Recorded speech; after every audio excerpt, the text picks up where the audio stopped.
निदहाति वेदः स नः पर्षदति दुर्गाणि विश्वानावेव सिन्धुम् दुरितात्यग्निः तामग्निवर्णाम् तपसा ज्वलन्तीम् भैरोचनीम् कर्मफलेषु जुष्टाम् दुर्गाम् देवीगुम् शरणमहम् प्रपद्ये सुतरसि तरसे नमः अग्ने त्वम् पारयानव्यो अस्मान् स्वस्तिभिरति दुर्गाणि विश्वा पूष्य पृथ्वी बहुला न उर्वी भवातोकायतनयाय शम्योः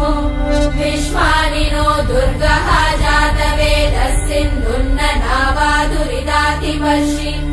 अग्ने अत्रिवन्मनसा गृहाणोऽस्माकम्